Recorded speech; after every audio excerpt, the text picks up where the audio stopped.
this is why I'm such a proponent for the goal setting process. Because when I set goals, it pushes me to overcome something.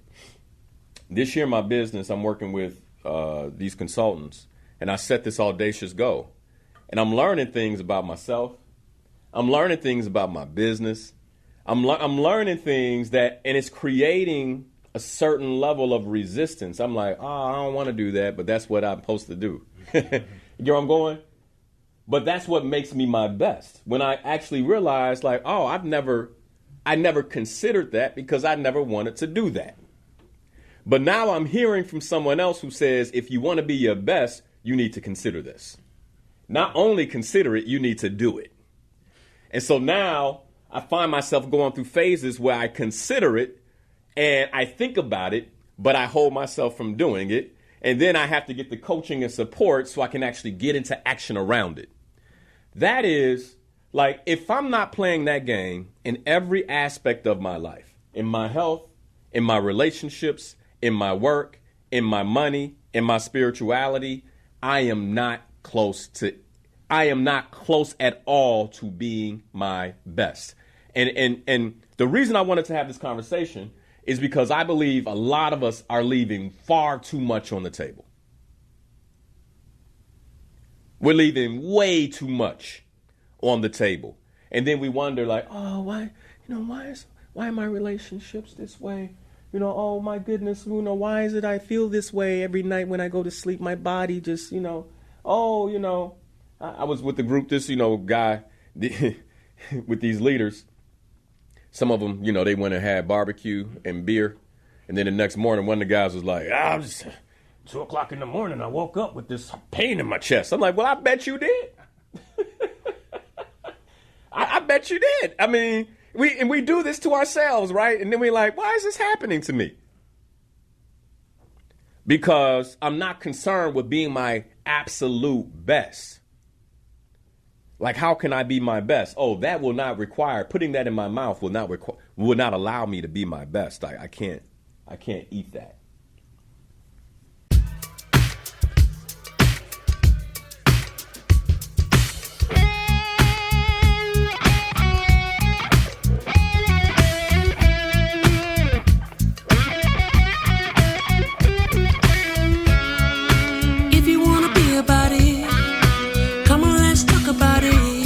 Change up the things you see. Open your mind to possibilities. Find your power, passion, and your purpose. It's time for you to walk in greatness. Let's murder mediocrity.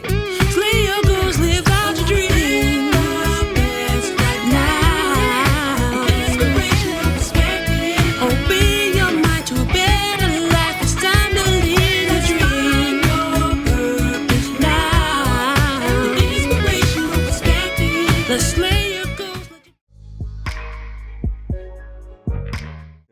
I got a bone to pick with Facebook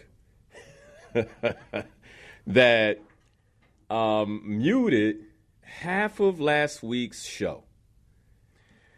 We still gonna talk about it. So anyway,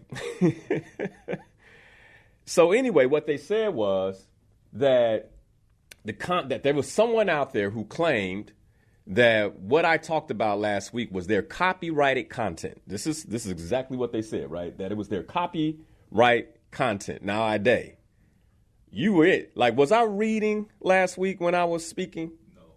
No? Okay, I wasn't reading. So if I wasn't reading, that means I would have had to memorize probably about 60 minutes of content that someone else put out there and copyrighted in order for them to actually make this claim. Right? Now, Ade just said I wasn't reading.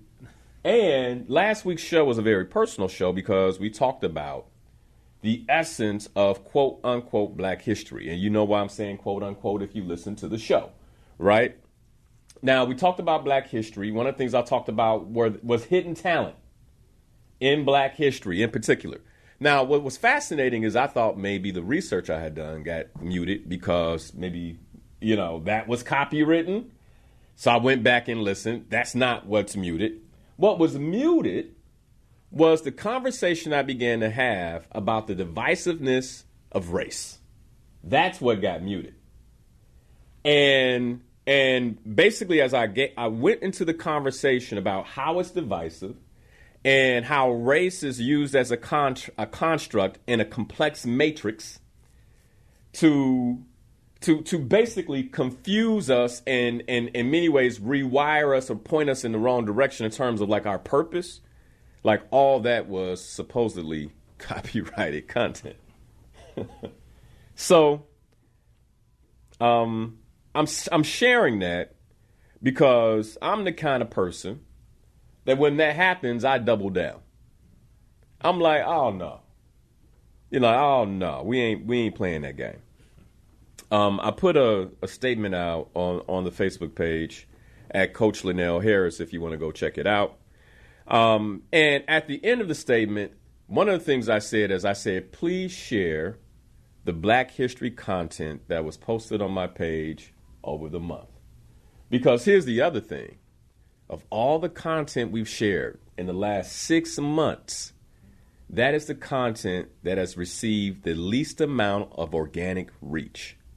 Now, maybe it was just boring, right? Like maybe it's just bad content. Maybe. I don't think it was boring and bad content. I mean, it's talking about our history, which I think most of the people who follow me are interested in.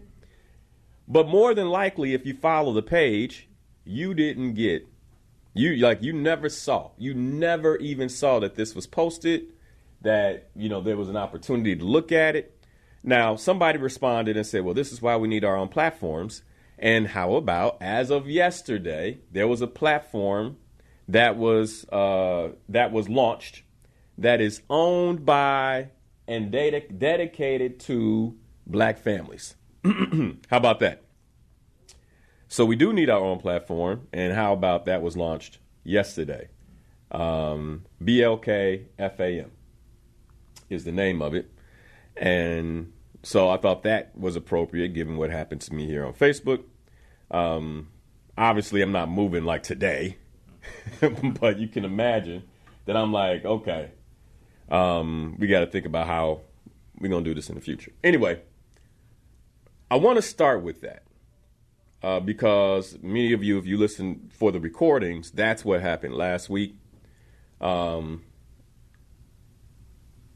And we live in a time where even though information is flowing, if you are not, and this is connected to what I want to talk about in terms of being our best.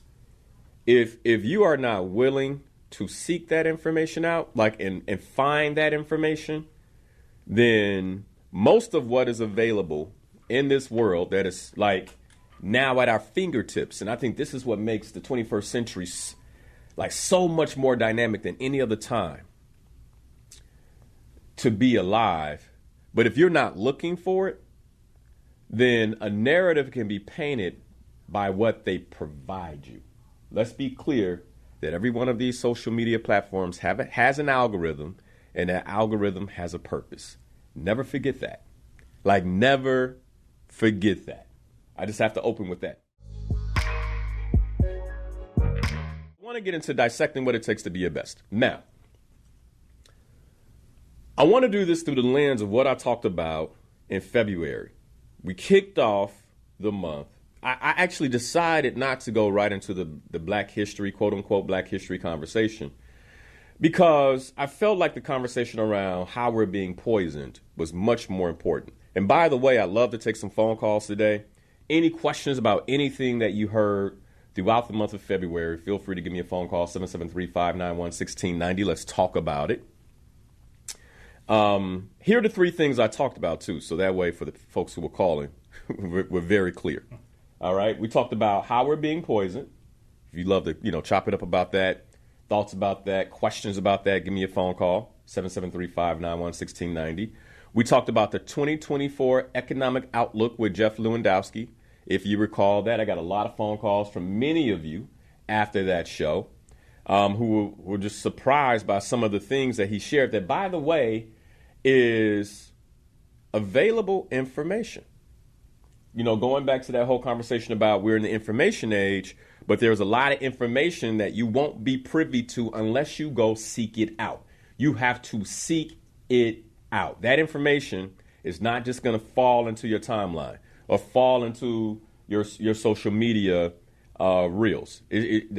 Sometimes you have to go literally seek out the information that you're looking for that you know is going to support you in living your best life. It's one of the reasons I want to dissect what it takes to be the best today in between phone calls.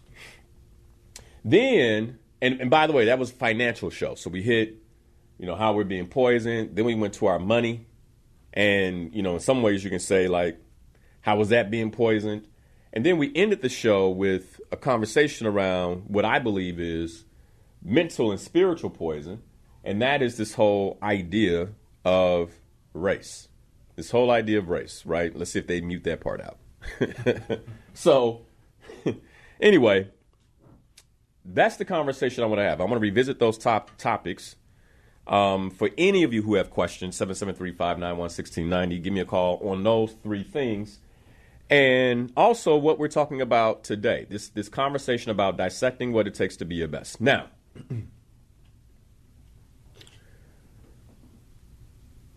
when you look at the word best, there are two definitions, and there are a lot of definitions of what best means. Like, and I just want you to think right now, like, on a scale of 1 to 10, where would you rank yourself in terms of, like, being your absolute best? Like, am I at my best? In this moment, am I at my best? One of the things that I say when we start the show is that this show is all about living the best life possible. And here is your opportunity to explore that possibility. So then, what is it that I mean by best? Like, what is a best life?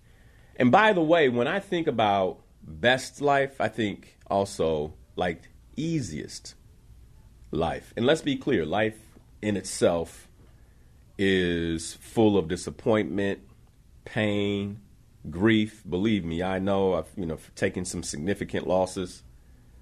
But when I'm living or when I'm operating from my best, it is still I believe that it's still the easiest way to live.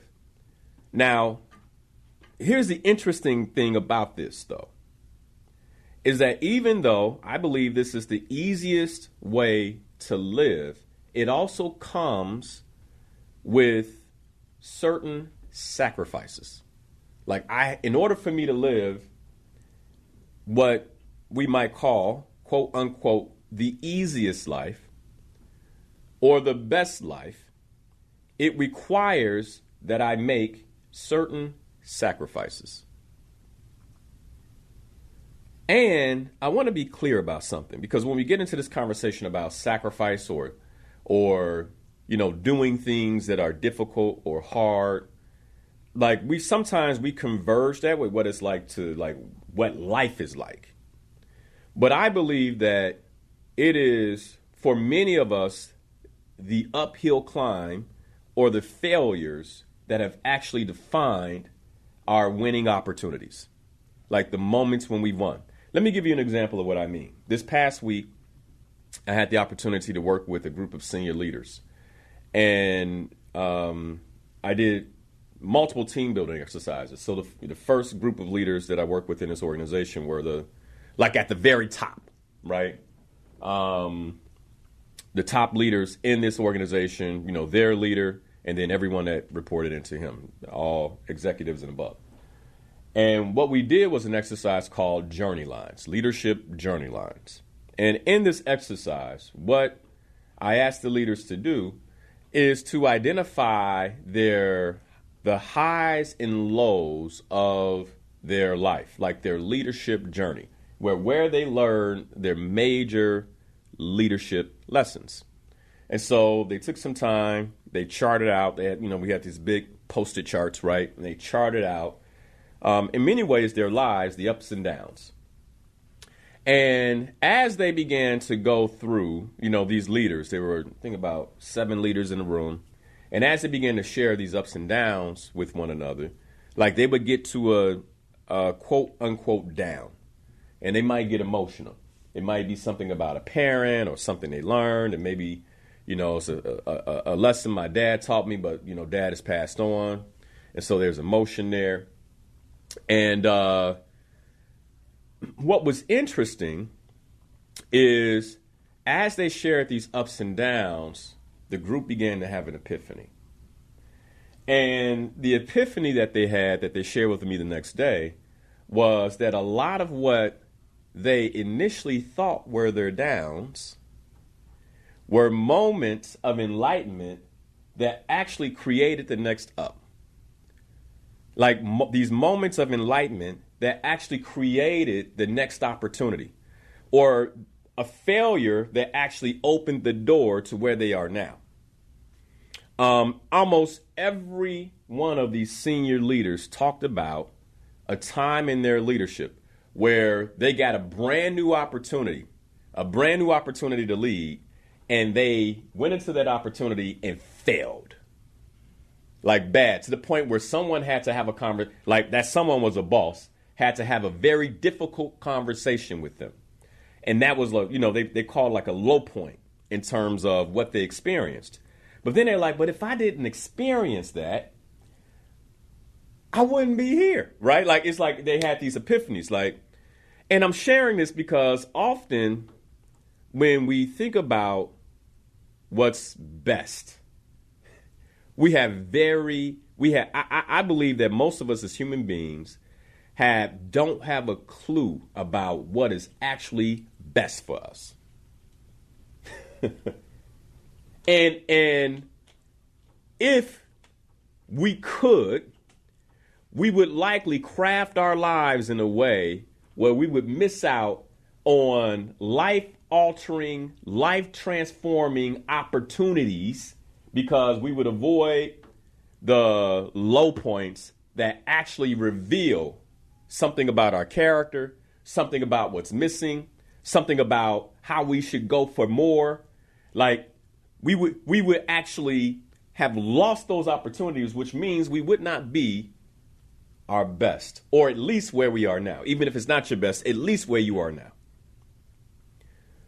So when we think about what it takes to be our best, like one of the things that you have to put into the conversation, and my Slay Your Goals members know this well, any client listening knows this well, then you have to actually put resistance into the conversation.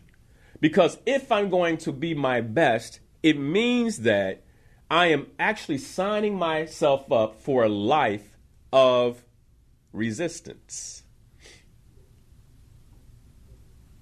But most of us want to avoid that.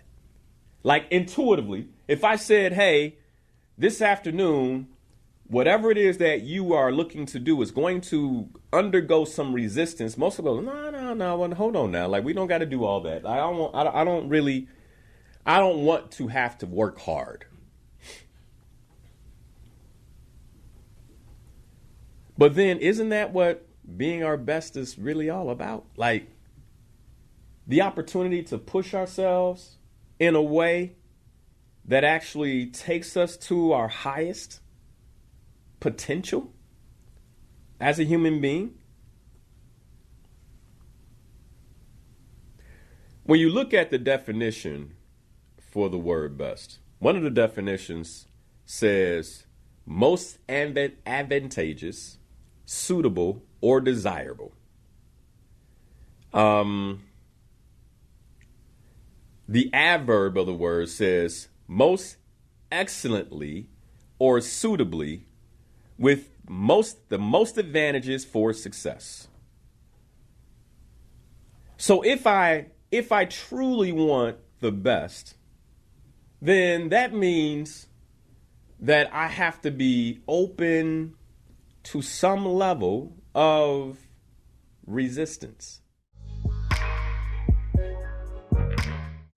When you think about a seed, let's start there. I teach this in the purpose course. When you think about a seed, and by the way, I liken purpose to the seed. Like we all have a seed inside of us. We all have a purpose. Problem is that seed, for many of us, never gets watered.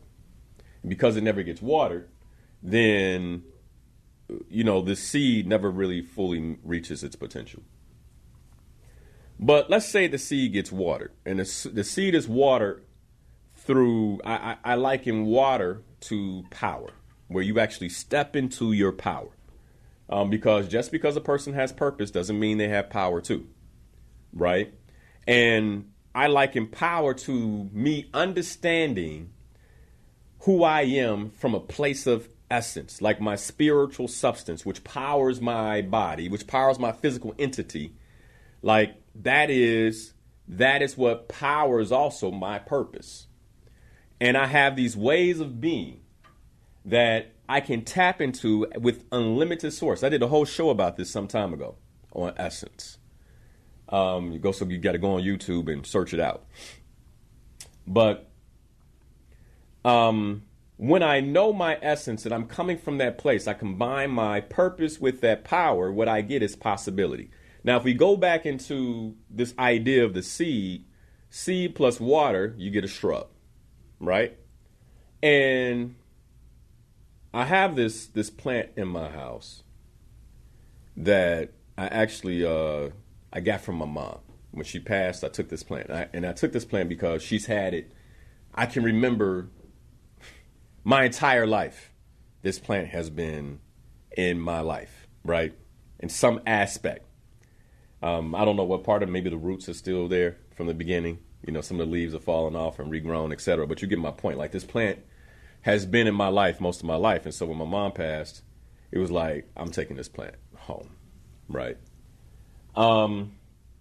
Now, this plant has never lived outside. It was never blown by the wind. It never ever has been under any resistance. And so because of that, this plant is not at its best. And when I say that, it's living, but it's not at its best. And the reason it's not at its best is because it can't stand on its own. It can't, its stem is not, its trunk is not strong enough to hold it up. And so we have to have, a piece of wood that we kind of run behind the plant. And then we have these straps that hold the plant up and make it look nice. Right? And that is how the plant is still alive. It's being propped up, literally propped up by this piece of wood. Otherwise, it would fall over. And the reason it would fall over is because in its young life, it never encountered resistance. It never encountered wind. High winds that actually tore the bottom of the trunk up or the stem up.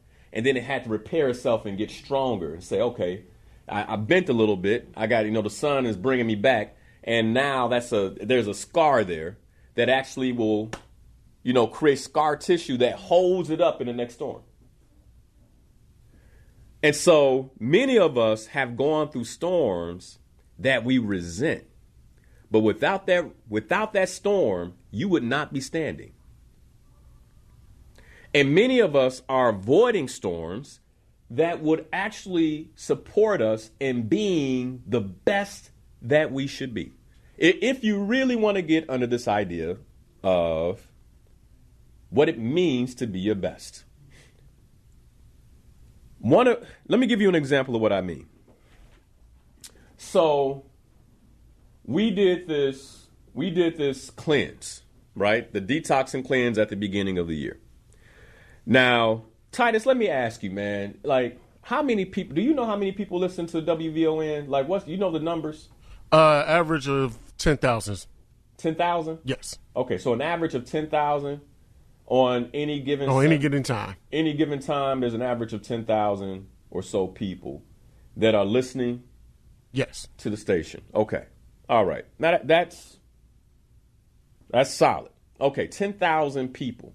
So let's say right now, it's Sunday, 7:47. I'm going to say it's 5,000. All right, I'm going to be reasonable. Now, out of 5,000 people listening, I gave listeners an opportunity to join me. And I'm talking about like why we have resistance to being our best. To join me on a detox and cleanse. And then we talked about why a detox and cleanse is good for the body. It actually, we agree. I got Ida and Titus in the studio. Would you agree that a detox and cleanse provides, a better health solution for the body? Like it helps push you towards your best. Would you agree? Absolutely. Yeah? Okay. All right, we agree with that.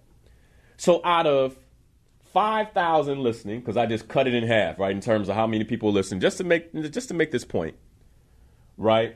10% of 5,000 would be 500. Would we say that? Okay. Yeah. So then, if that's true, 50 will be 1%. Okay. We had a little under 50 join the detox and cleanse. So less than 1% of the listeners said, hey, you know what? I'll actually undergo intentional resistance to be better. Physically better. And everyone that came out the cleanse said that they were physically better as a result of that cleanse. But here's the thing. Most of us want to be our best. However, we avoid the resistance that allows us to be our best. Because a detox and cleanse is intentional resistance. It's not easy. You actually put yourself in a difficult, high gradient situation on purpose. And this is what, if we look at any athlete, any leader, anyone, you could look at an actor, a celebrity, in order for them to be the best, you have to they put themselves into situation where they actually invite some level of resistance.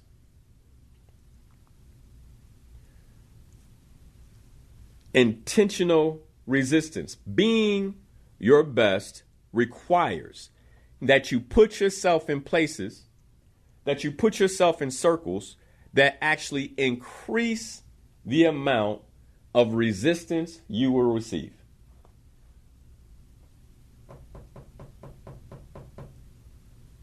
Interesting conversation in a world that is given to ease and comfort and instant gratification.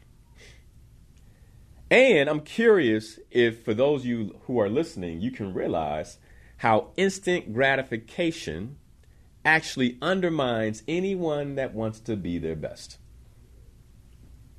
I gave this example on one of the shows last month where I began to talk about, I'm hungry. I'm going to go grab some breakfast. I think it was the show How We Poison Ourselves. I gave an example of how we poison ourselves on the way to church. And I just gave an example of someone getting into, you pick your fast food restaurant because almost all those restaurants have high levels of preservatives, all kinds of things in the food that are just not good for the body. But I'm on my way to church, and now I'm about to grab me something to eat. And because I need to do it quickly, because I feel, some hunger pangs and I need to do this quickly, what I do is I actually undermine my health versus support it by going to get a parasite sandwich with cheese and eggs. You say, Linnell, you filed for that. I just really want us to be better. I really do. We say, what's a parasite sandwich? Anything with pork in it. So parasites and cheese and eggs. And we eat that. And then the biscuits got all kinds of preservatives on it because they needed to last, from wherever they baked it at and took it and they froze it and microwaved it, and, And the cheese is like processed. It's not real dairy. It's, it's not authentic cheese. Let's put it like that. There's chemicals in that. And then the eggs, probably came from powder. More than likely. And they mixed that up with some water, and hopefully the water was clean. And we scarfed that down. We go, that was nice. That was good. The wheat likely was sprayed with some type of glyphosate that has lots of poison in it. It's processed really quickly, really cheaply. Now, all that's in my system, all because I had to honor a hunger pain. I couldn't push it off. I promise you, being your best requires some level of discomfort and resistance. And everybody wants to be their best, but nobody wants to do the work. This is why I'm such a proponent for the goal setting process. Because when I set goals, it pushes me to overcome something. This year in my business, I'm working with these consultants, and I set this audacious goal. And I'm learning things about myself. I'm learning things about my business. I'm learning things and it's creating a certain level of resistance. I'm like, I don't want to do that, but that's what I'm supposed to do. You know where I'm going? But that's what makes me my best. When I actually realize, like, I never considered that because I never wanted to do that. But now I'm hearing from someone else who says, if you want to be your best, you need to consider this. Not only consider it, you need to do it. And so now I find myself going through phases where I consider it and I think about it, but I hold myself from doing it. And then I have to get the coaching and support so I can actually get into action around it. That is, like, if I'm not playing that game in every aspect of my life, in my health, in my relationships, in my work, in my money, in my spirituality, I am not close at all to being my best. And the reason I wanted to have this conversation is because I believe a lot of us are leaving far too much on the table. We're leaving way too much on the table. And then we wonder, like, why are my relationships this way? Oh my goodness, why is it I feel this way every night when I go to sleep? My body just, I was with the group, this, guy with these leaders. Some of them, they went and had barbecue and beer. And then the next morning, one of the guys was like, it's 2 o'clock in the morning. I woke up with this pain in my chest. I'm like, well, I bet you did. I bet you did. I mean, we do this to ourselves, right? And then we're like, why is this happening to me? Because I'm not concerned with being my absolute best. Like, how can I be my best? That will not require, putting that in my mouth will not allow me to be my best. I can't eat that. And this is what I wanted to bring it back to the conversations last month, because I believe that one of the reasons we're falling down in our health, one of the reasons we're falling down financially as a community, and one of the reasons we're falling down mentally, psychologically, and spiritually is because we are not challenging ourselves the way we should to be our absolute best in a way that invites the resistance that's necessary to allow me to become my absolute best. I want it easy. And then here's the tough part. The easy way ain't the easy way. The easy way ain't the easy way. It's the difficult way.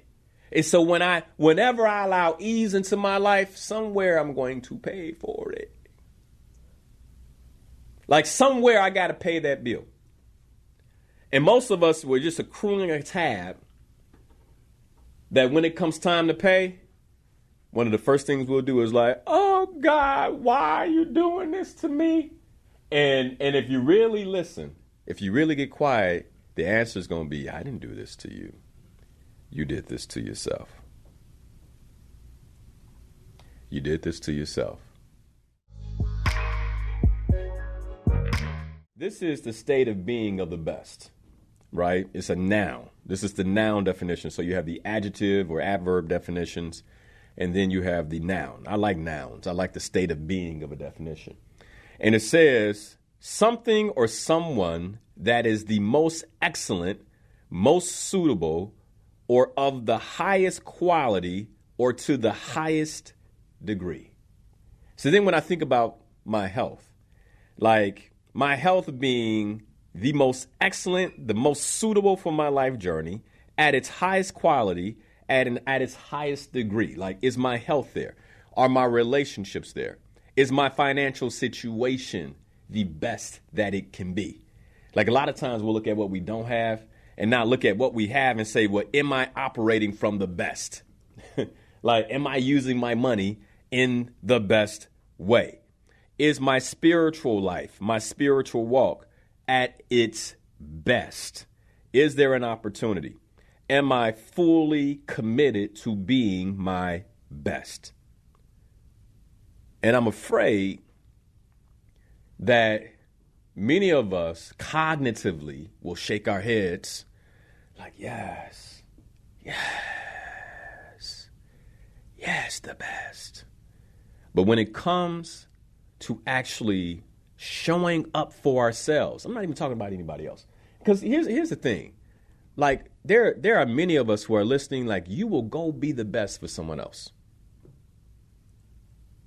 Wear yourself out for someone else. But when it comes to yourself,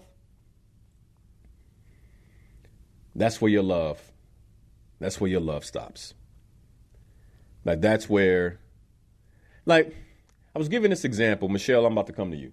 I was giving this example with my son. Who was I talking to? Well, I don't think it was it. I think it was my Slayer Goals members. I was having a conversation about my son. My son got in trouble with me.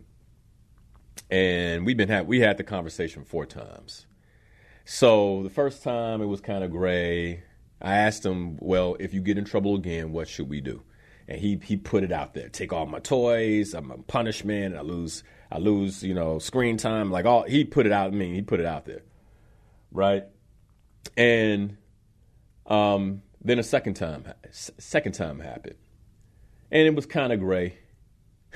I talked to the child's father. Him and I came to an agreement.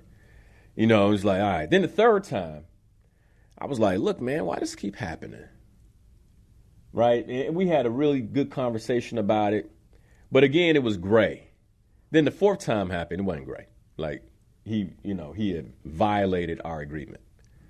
And because he violated our agreement, he got in trouble. And in him getting in trouble, I knew that to hold him accountable to the commitment that we had both made around his behavior was the best thing to do for my son. And even knowing that it was the absolute best thing to do for my son, because I love him, by the way, because I love him and I see his potential, there was a part of me that didn't want to deliver it.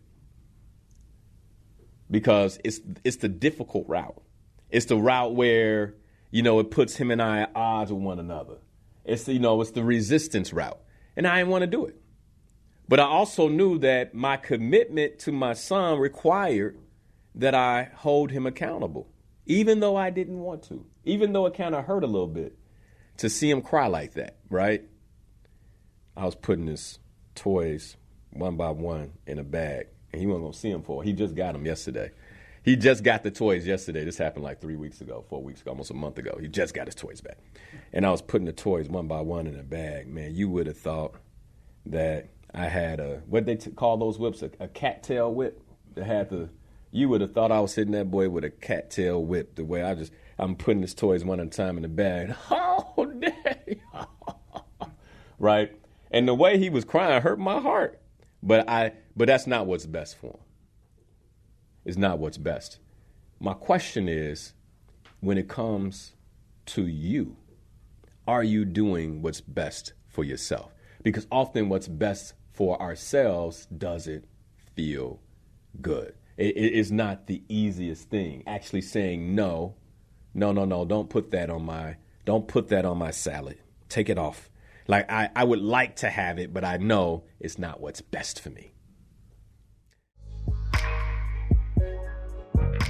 My comment in regard to Facebook and the cleanse that you did. Yes. While you were calling for us to cleanse with you, many of us were cleansing with you, but using other items that we may have around the house. I thought about that. I did Yeah, think about it. so So Michelle, let's do the numbers though. Let's do the numbers. You were one of them. You were probably one of what, 20 or 30? No, I would guess that there are people that don't even listen to you that were doing that same cleanse at the same time. I'm sure, but I was pointing to those of you who listen. Okay. Yeah, I was pointing. Among the 10,000 that he mentioned, I bet as many people that openly did it with you, there's the great possibility that many who heard did it also with their own things. And so that figure that you quoted, less than 1%, might be a little off. That's all. It might be. So what you're saying, Michelle, 2%? I would say at least.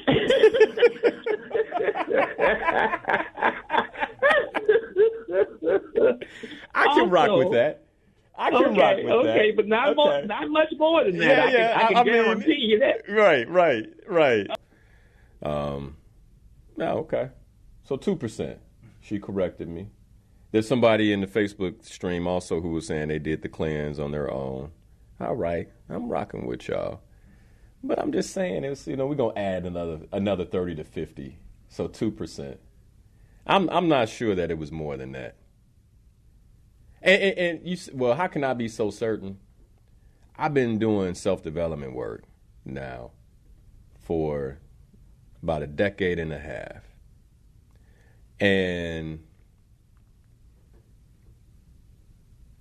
typically that's how it kind of rocks out. I mean, people will listen, but in the actual taking the steps, the action steps to do what they listen to, very few. And if more did it, wow, the impact it would have in our community. The impact that it would have in our community. Now, here's another stage. This is going to upset somebody. But if we were doing what we say we do, then Chicago would have been transformed already, simply because there are churches on just about every corner in this city that say they do something. Like, tell me if I'm wrong, that say they do something.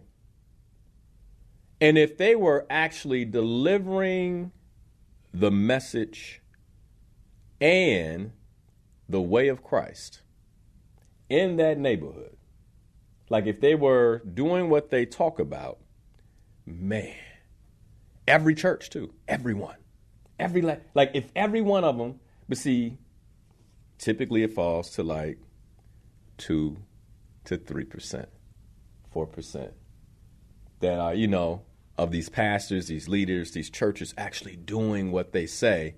And so we'll notice them like those like but the rest are not being their best. And that's really the conversation. So I can point to somebody else, I can call out, churches, etc. But really what I'm most concerned about is me. What I'm most concerned about is like my own personal journey. When it comes to my business, and this, by the way, is I think one of the reasons why many of us aren't our best. Like, my wife and I are blessed. We're blessed financially.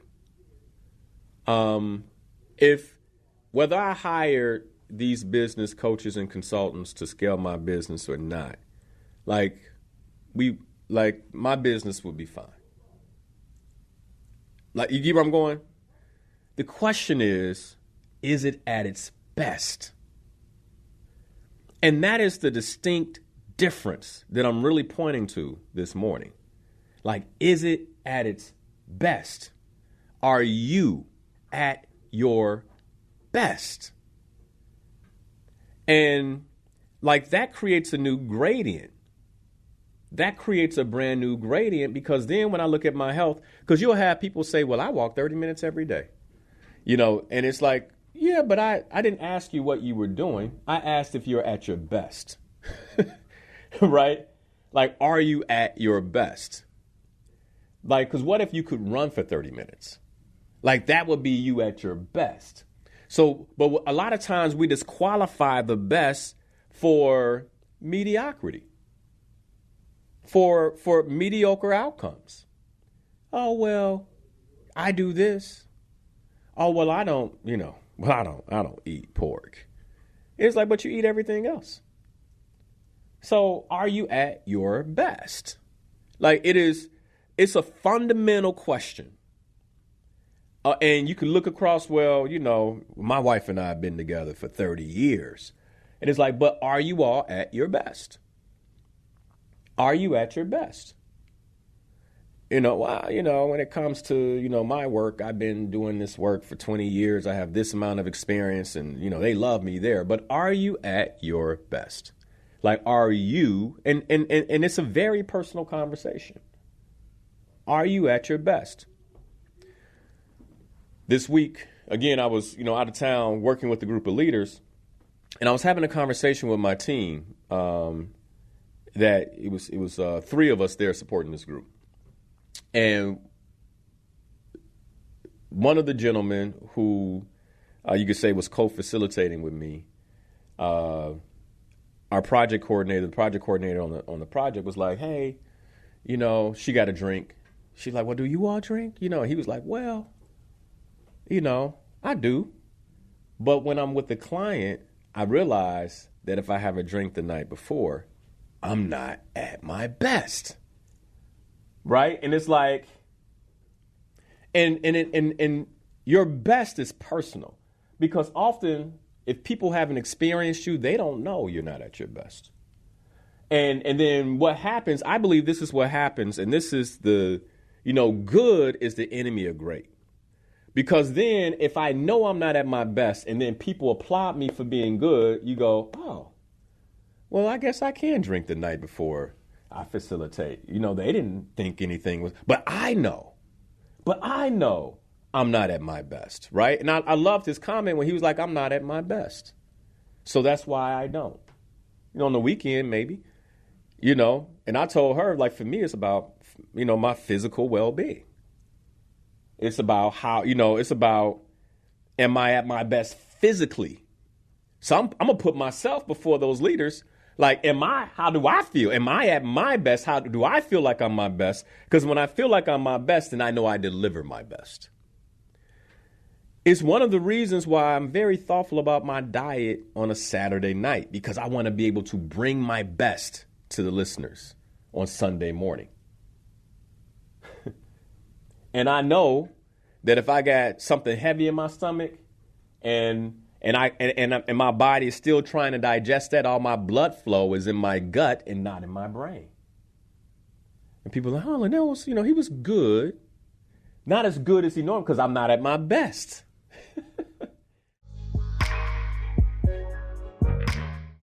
Once we get out the word I and we say that we as a business owner created other men and women, specifically dealing with black people, millionaires and millionaires, and we help them facilitate their business, then I think that's when we have reached our best, when we can say that people around us that's involved in our business have become successful.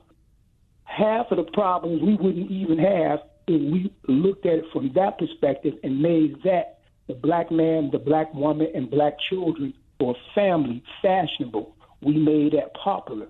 So you're 100% correct, and I leave with that, and I end with, and what now, black people? Okay. All right. Okay. I'll say this, Art. You already hung up. I personally believe that it starts with me. So I have to be in an I conversation before I can touch community. It's just, I like what you said, though. I do like, and I don't want to take away from that. I just want to, put that piece in. I do believe that it starts. I do believe we have to be in an it's a different type of I conversation. Like, am I my best so I can deliver the top gradient impact? So it's a both end. Like, it's about me so I can be for we. And I want to put that in because I believe that part of this conversation is a self-love conversation. Like, it's a self-love thing. I want to be clear about this, and this might trigger some folks. And this links to the conversation from last week in terms of, this racial divide, the divisiveness of race, and, so-called white folks, so-called black folks, so-called. I cannot be my best if I'm not taking care of me. I can't. So if I'm overlooking aspects of my health, like I know I don't feel 100%. And I'm like, well, it's just that way. Like, I'm not at my best, which means that my we impact is low. And if somebody might say, well, hell, you don't know me. My we impact is actually I'm doing this, I'm doing that. Then what I'm saying is you're not at your best. And so if you're reaching 100, you could be reaching 1,000. If you're reaching 1,000, you could be reaching 10,000. If you're reaching 10,000, you could be reaching 100. And that's like, ultimately, if you want to go back to the real nucleus of this thing, it comes down to purpose. And when I'm clear that my life's purpose, I'm clear on my life's purpose and the impact of that, I believe it forces me to assess myself differently and say, man, here's what's on the table. And am I at my best? When I wake up in the morning, am I energized? Am I getting my best sleep? Am I drinking the best water? Am I sleeping on the best pillow? See, these are the kind of, so I do think it's an I thing. Am I sleeping on the best pillow? Am I sleeping in the most comfortable bed? If I'm not, I can't afford it. Why can't I afford it? Am I handling my finances in the best way possible? Am I walking around in $1,600 shoes, but I'm sleeping on a $500 bed? You get what, like, and somebody right now is like, ooh, like that's, but this is the kind of thing that we do to ourselves. Like, the shoes are for the other people. The bed is for me. And then you say you love yourself? Well, look at my shoes. You can't tell I love myself? Nah, I want to go to your house. I want to see how you live. Then let's see if you love yourself. Like, if you really are taking care of yourself, if you're really making sure that you're at your optimum, you're at your best. This ain't, this conversation introduces immediate resistance. It's not going to be a favorite. It's not going to be a favorite because it causes you to question the norm. But isn't that what being the best is? We'll get on the Kobe train, the MJ train, the LeBron train. We'll talk about who's the best. But then why are they even in the conversation? Because they've excelled past the norm. They pushed themselves past the norm. So then for me, I want to push myself past the norm too. I believe that we all have a desire. I believe every human being, I think it's something that the Creator put inside of us. If I were to ask Ade and Titus right now, y'all could just shake your heads yes or no, but Titus, do you want to be your best? Yeah, he said yes, absolutely. Ade, do you want to be your best? Yeah, absolutely. Yeah. Now, would you all agree, and maybe you want to put the mics on for this one, Titus, would you agree that that's a difficult task? Yes, absolutely. Okay, so you agree. Ade, what about you? Would you agree that that's a difficult task? Yeah, I agree. Mm-hmm. Okay. Are you at your best alone? And what I mean is, like, when no one else is in the conversation with you. Are you at your best alone? No. Okay. All right. I to me, I believe one of the reasons marriages break down is because of the accountability marriage creates. I Ade, you're not married yet. Titus, you're married, right? No, you're not? Okay. You used to be married? I was engaged, but that's as far as it went. Okay. I thought you were in a relationship at some point. All right, cool. All right, but neither one of you all are. Titus, you can probably remember back when you were in Ade, you've been in relationships before. Mm-hmm. Like, it's something about having someone else's perspective in your life, in the intimate areas of your life. Yeah. Right? Yeah. And for those of us who are married, like, are we holding one another to a level of accountability around being our best? And before it gets to we, it starts with me. Like, there's some conversations, I might get in trouble for this, but I'm going to say it. There's some conversations, like when you think about marriage, like men say, I'm not going to get into that. So, if my wife knows, if she says, babe, how I look in this? Right? Babe, how do I look in this outfit? Like, I might say it's not your best. And it has nothing to, like, she knows I love her. She knows I think she's attractive. But I also know what she's going for. And if I'm in a relationship and I can't say that anymore, like, are we really serving each other?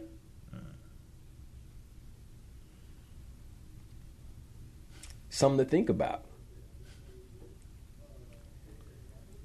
Like, I mean, it's just something to think about, right? Like, can I actually, like, my wife would tell me, she'll tell me, like, matter of fact, yesterday I came back home and I said, man, I like these pants. I think these pants look good on me. She was like, well, right? Well, I don't think those pants are your best. Oh, okay. Like, it gave me perspective outside of myself. Who looked at the pants longer than I did? She did. Am I right? I was with her all day.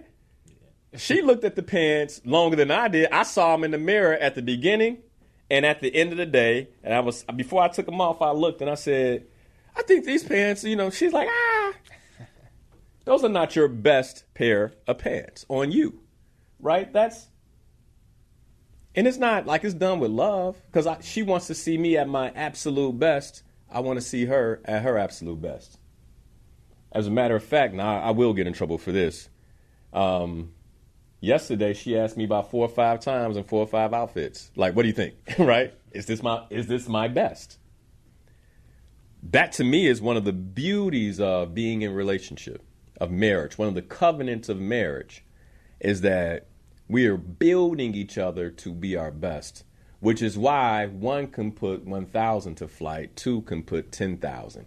Because if we are aligned, if we're in conversations about how to be our best, my wife can call me and say, look at this email. I can call her and say, hey, what do you think about this? Right? To ensure that we're at our best, then the impact is exponentially greater. This next definition is a person's highest degree of competence, inspiration, etc. Here's another one. A person's most agreeable or desirable emotional state. I am at my best. Somebody right now is like, I'm not at my best until I have my morning coffee. Right? Here's another one. The highest quality to be found in a given activity or category of things. The highest quality to be found in a given activity or category of things. The best. Like, are you offering the best? The maximum effort that a person, a group, or a thing can make. The maximum effort. Like, am I putting my maximum effort forward? And then here is what the best looks like in action.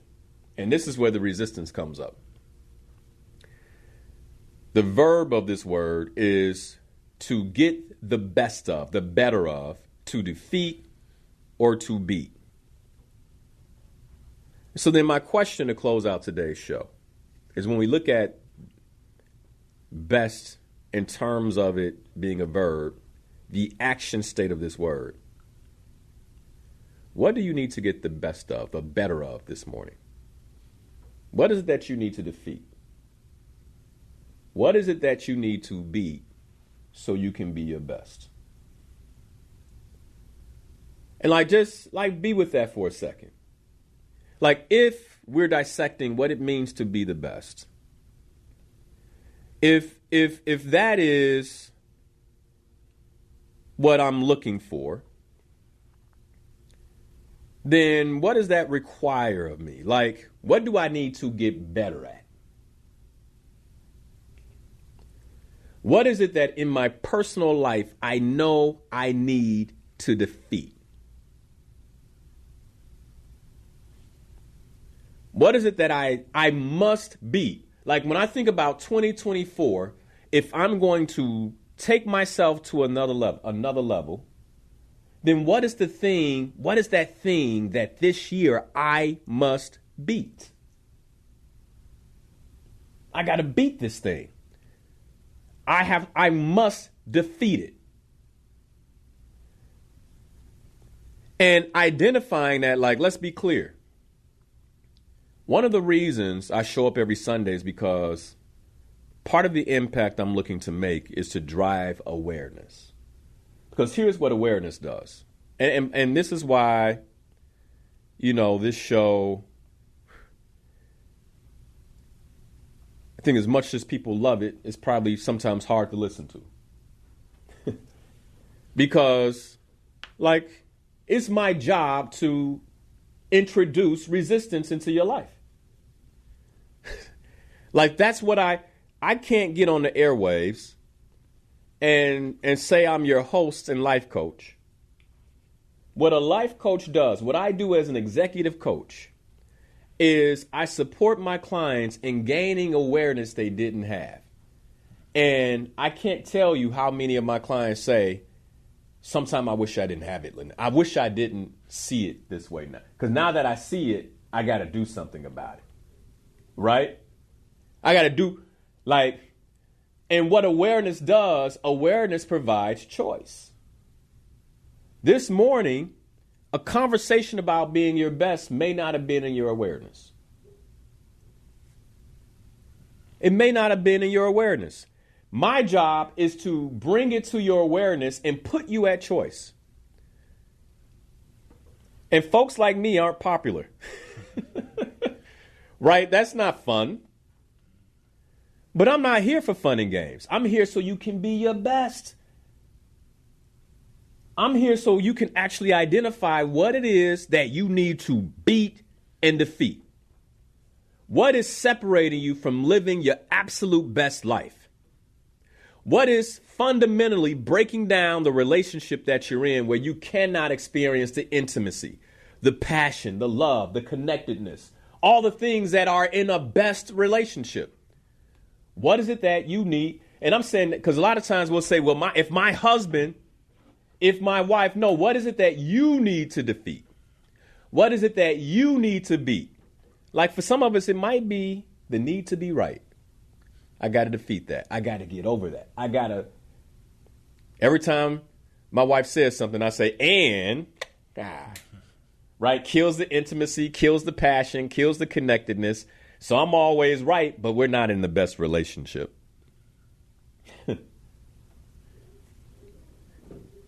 I mean, it could be, you have to defeat your urge to eat. Because every time you acquiesce to the urge, you don't feel like your best. You know you're not your best. You don't sleep the best behind that. You don't feel the best behind that. Why do you do it to yourself? Why would you force yourself to struggle in that way? Likely because there's something that you need to defeat. There's something that you need to beat. And it's not just what you eat. It's like the awareness around that. Some of us, somebody listening right now this morning, like they're bringing in enough money to take care of themselves and their family, but they have to defeat the shopping. They got to defeat the spending. They got to defeat the need to please other people. They got to defeat that lack of that feeling of inadequacy that causes them to do this. And that's the thing there is for you to beat, to be your best financially, to be your best mentally, to be your best emotionally. Like, what is it that is required of you to be your best? Some of us aren't doing the best work. Maybe because you're exhausted, because you're not getting the best sleep. What is required of you this morning to just get better? Because here's the thing. I'm not even pointing to life-altering changes. According to the research, all it requires you to do is to make a 2% adjustment. Just a small adjustment. It might be, I'm addicted to coffee. Like if I just make that small adjustment and I'm willing to go through the resistance of going through the pain of coming off that addiction, I'm going to be better for the rest of my life. And that little small 2% adjustment could transform so much.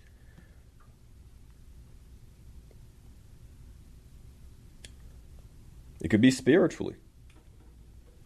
Like, what if I just slowed down and get quiet? What if I created 5 minutes of silence in my life?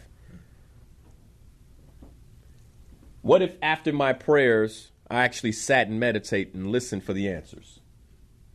Just a 5-minute shift. Like not something real big. Just 2%. Just a small shift. Because sometimes when we think about better and best, we're like, oh man, it's massive. But the shift to getting there, the shift towards that transformation could be just one thing. And what I'm curious about this morning is, what is that one thing? Maybe there's one poison we talked about at the beginning of last month, where you're like, if I just stop taking this one poison, if I just get rid of my Teflon pots, like, how might that impact me? If I just stop drinking coffee out of plastic lined cups, how might that impact me? There's going to be resistance. They're going to look at you weird when you say, hey, excuse me, at the drive-thru, can you put my coffee in this? Oh, man, we don't. Maybe you have to buy one, right? Man, we don't do that. It's going to require some resistance, but like, do you really love yourself enough to fight for yourself? To push? To be weird? Because let's be clear, like, almost anybody who we distinguish as the best is also distinguished as weird. They're exceptions. So are you willing to be the exception? I've been on planes a lot lately. I get on a plane, they come up and down the aisles. Sir, you want anything? No. Everybody else, sodas, cookies. I'm okay with being the exception. I don't want your water. I don't want your ice. I don't want your cookies. I don't want none of that, because when I land, I want to be the best. I want to be at my personal best. Are you willing to show up as the exception that you need to show up for your own life so that you can experience what it's like being at your personal best? Hey, my inspired peoples, Linnell Harris here, certified ontological coach and trainer. I'm so excited that you're watching the channel. By the way, did you know you can catch the show live at 7 a.m. to 9 a.m. every Sunday morning?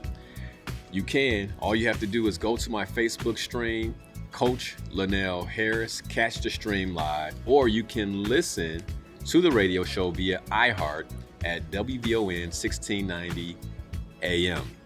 But since you're here, if you love the content, I ask that you share it, like this particular video, and subscribe to the channel. I hope you're having a great day.